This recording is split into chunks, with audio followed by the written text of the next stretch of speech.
Hola amigos, ¿qué tal? Stuart here from Spain Speaks with an update video today. We'll have a bit of a chat about what's going on here in Spain. We may go into some of the newspapers, check out what is happening there in the press today, and then at the end of the video we'll go into the comment section and check out what is happening there, because there were a lot of comments left on yesterday's video.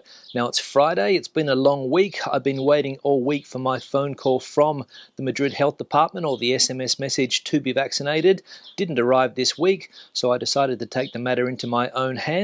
And given the fact that the Madrid community is now allowing people 50 years and over to make their own appointments, I decided to get on the internet this morning and grab an appointment for Monday morning to be vaccinated against COVID-19. Now, the UK government decision yesterday not to put Spain's islands, the Balearics and the Canary Islands, onto the green list came as a bit of a shock here in Spain yesterday to people living on those islands. They were expecting to be added to the green list, but of course, as we know, that didn't happen. And the press here yesterday was very quick to pick up on that news. It was the headline most of the afternoon, and of course it made the nightly news as well, the decision by Boris Johnson and company to snub the islands. And the reason people thought that they would be added to the green list is because there are direct flights from the UK to those sets of islands, so you don't have to stop in mainland Spain. If you want to travel to one of those islands from the UK, you can fly directly from London to the Canary Islands, or you can fly from other parts of the UK directly to the Balearic Islands. So a lot of people not really understanding the decision, given the fact that the Balearic Islands, for example,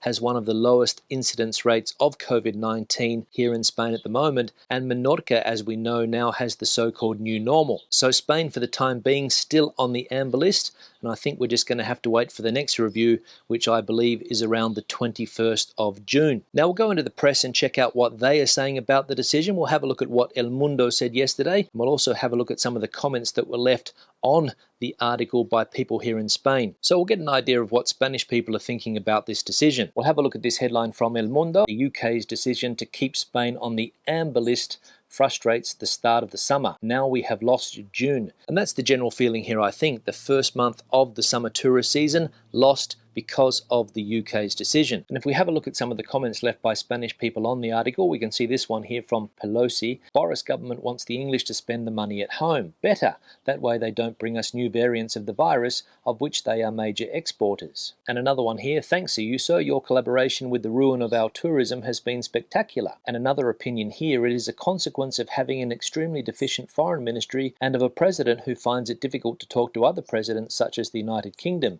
And if we want to talk about the USA, it is that our relations cannot be worse. The proof is that Biden has spoken with almost all the European leaders except for Sanchez. So mixed reactions there from the Spanish public. One person saying that Boris Johnson wants British people to spend their money at home this summer, not spend it abroad. That was something that I also read in the comment section on these videos recently. Another person blaming Ms. Ayuso and the Madrid community for the high incidence rate in this part of Spain, keeping the national average up and therefore affecting tourism in other parts of the country like the Balearic Islands, which, as I said before, have a lower incidence rate. And the final comment blaming the Prime Minister, Mr. Sanchez, and his apparent lack of ability to communicate with other foreign leaders, and the examples they give there, the UK and the USA. So I imagine that from all the comments there, the truth is somewhere in the middle. Now, the other surprising decision yesterday was to take Portugal off the green list and add it to the amber list, and I think that's going to take effect next Tuesday, so people that are currently in Portugal on holidays have until that day to get back to the UK. But I imagine that a lot of people's holiday plans have been ruined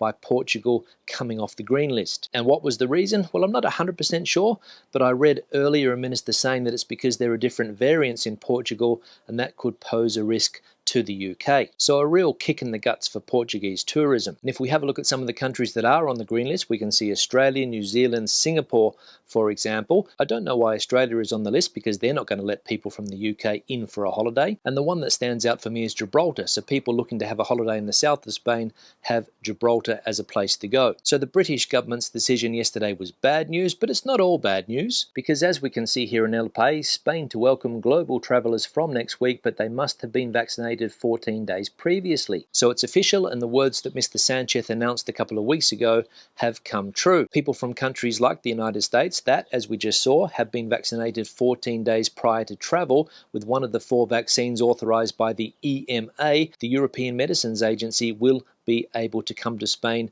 as of the 7th of June. And apparently this is going to be made official when it is published in the official State Gazette this coming weekend. So all of those people in the US that thought that they were going to have to cancel their flights to Spain, that is not the case. Now we'll go into the comment section and check out what is happening there. One here from Erwin. In Belgium, they are completely opposite to last year. Till a couple of weeks ago, they would legally lynch you for even thinking about leaving the country. Now they are announcing free tests, too, for anyone who wants to holiday abroad and didn't have a chance to get fully vaccinated before the summer. Very much looking forward to getting to our place in Torre Pacheco, Murcia. Yeah, Erwin, thanks for the comment, and that's a classic example of just how quickly things can change inside the European Union. As you said, just 2 weeks ago, people were told that it wasn't a good idea to travel abroad this summer, and now it seems that by offering free PCR tests, they don't want you to stay in Belgium. And I imagine it's got something to do with the fact that the European Commission said the other day that they want to break those travel restrictions inside the EU. They want to break down those barriers and allow people to travel freely inside the European Union this summer. So Belgium there, obviously one of the first countries that is heeding that advice, and it seems that you are not going to have any problems to get to Torre Pacheco in Murcia. So have a great holiday. One here from Barry. I think on balance, Stuart, Madrid is preferable to Perth in the hottest months, as the Spanish capital doesn't have highly venomous snakes and spiders. Yeah, Barry, thanks for the comment. Obviously related to a question that I answered yesterday.